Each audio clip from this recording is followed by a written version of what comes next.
रात के गहरे अंधेरे को टहलाती हुई वो तूफानी बरसात उस रात पर कहर बरसा रही थी। मैं गहरी नींद में अपने बेडरूम में सो रहा था। अचानक जोरदार चीखने की आवाज़ सुनकर मेरी नींद टूटी। बेडरूम का दरवाज़ा खोलकर मैं बाहर हॉल में आया तो देखा मेरे ताऊ के घर से आवाज़ आ रही थी। मेरे मम्मी पापा उनके घर की तरफ लपके तो मैं भी उनके पीछे पीछे ताऊ जी के घर में गया, जो हमारे सामने के बंगले में ही रहते थे। हम सब जब उनके घर पहुंचे तो ताऊ जी और उनके दोनों बेटे हाथों में डंडे लिए कुछ ढूंढ रहे थे। एक तो धुआंधार बरसात, उस पर रात के 2 बजे ताऊ जी के घर में मचा कोहराम माहौल को अति भयानक बना रहा था। पापा मम्मी ने पूछा तो ताऊ जी बोले, बालकनी की खिड़की से कोई सांप घर में घुस आया है, गलती से खिड़की बंद करना भूल गई थी। ताऊ जी बोले तो वो तो अच्छा हुआ मैं जाग रहा था तो मेरी नज़र उस सांप पर पड़ गई, वरना तो उसके काटने के बाद ही हमें पता चलता। चलो सब मिलकर पूरे घर में उसे ढूंढो। वो सोफे के पीछे घुसा था पर अब यहाँ नहीं दिख रहा है। हम सब पूरे घर की लाइट जलाकर सब कमरों में तलाशने लगे। मैं ताऊ जी के बेटे के कमरे में तलाशने लगा। मुझे पलंग के नीचे से कुछ आवाज़ आई।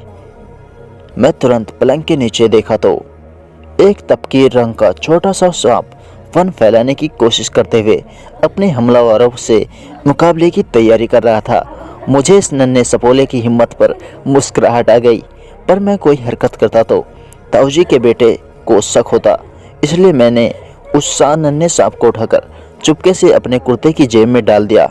सपोले के दांत नहीं होते हैं, न ही उनमें जहर होता है, यह जानता हूँ मैं। फिर मैं बाहर आ गया।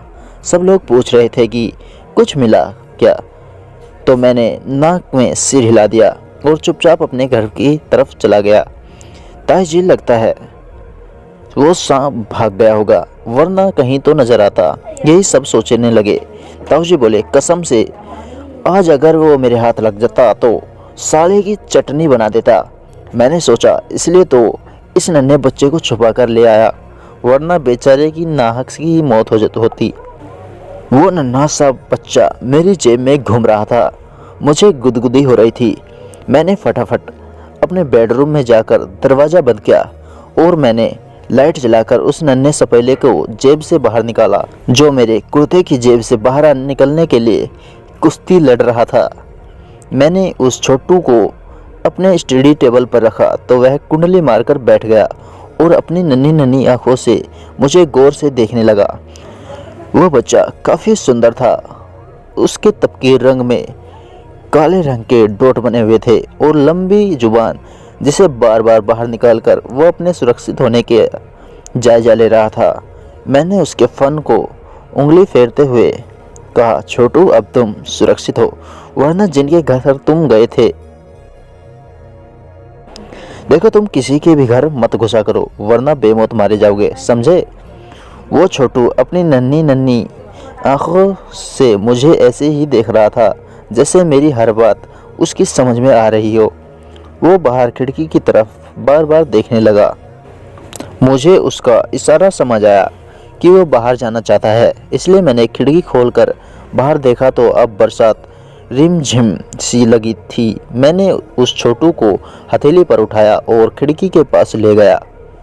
वो सपोला मेरी कलाई से लिपट गया, मानो मुझसे प्यार जता रहा हो।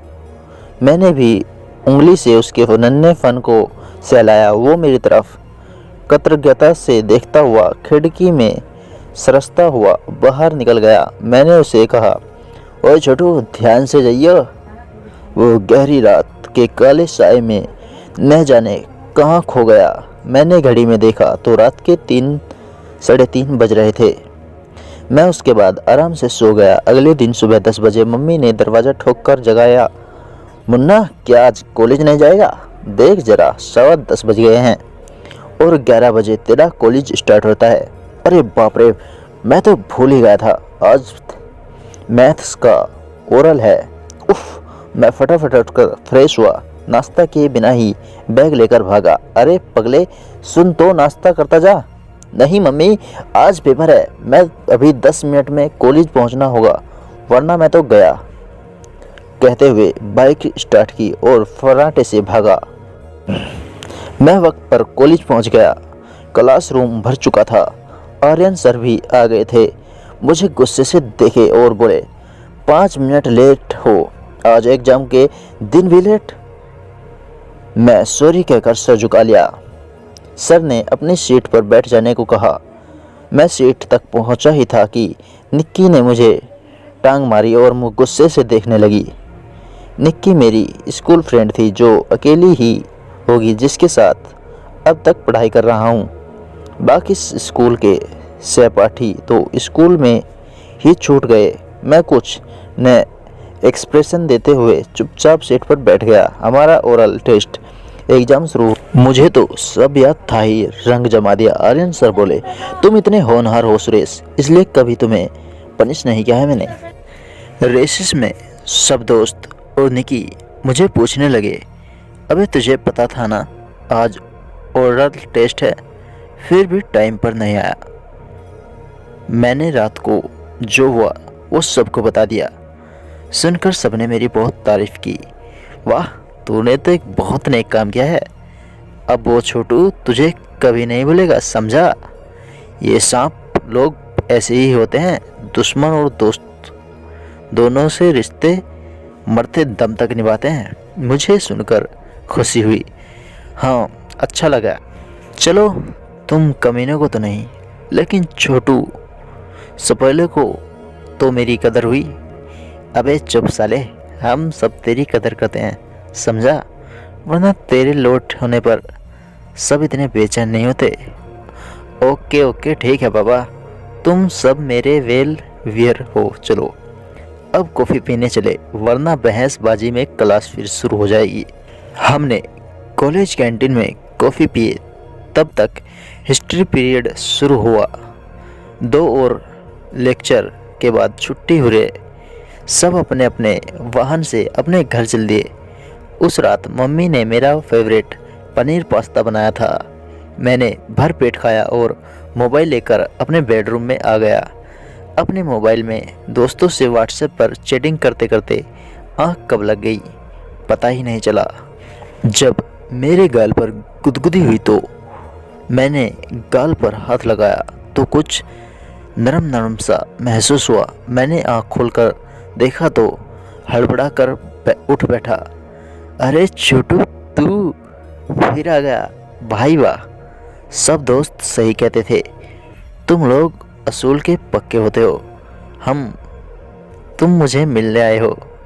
चलो आज से अपनी दोस्ती पक्की, ओके। अब तुम कमरे में घूमो और कुछ पसंद आए तो खाओ, मैं थोड़ा सोता हूँ, ठीक है, कहकर मैं फिर सो गया।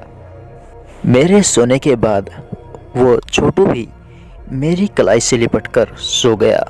सुबह जब आँख खुली तो 8 बज रहे थे। वो छोटू जा चुका था। मैं उठकर फ्रेश हुआ, नहा धोकर तैयार हो गया कॉलेज के लिए।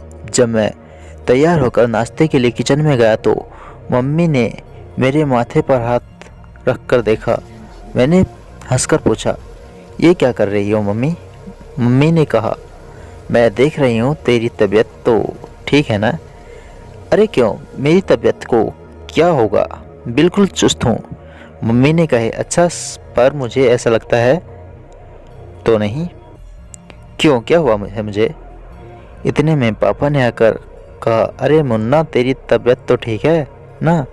यह सुनकर मैं हैरान हो गया। अरे आज सबको क्या हुआ है? तब पापा ने कहा, अरे तेरे कलाई पर एक नन्हा सा सपोला बैठा था, हमने उसे बाहर फेंक दिया, लेकिन उसे मारा नहीं। कहीं उसने तुझे काटा वाटा तो नहीं, इसलिए तेरी सब तबीयत पूछ रहे हैं। नहीं पापा, वो तो मेरा दोस्त है, बहुत पक्का दोस्त, और स्कूल में सब मेरी तारीफ भी कर रहे थे जब मैंने उसके बारे में बताया।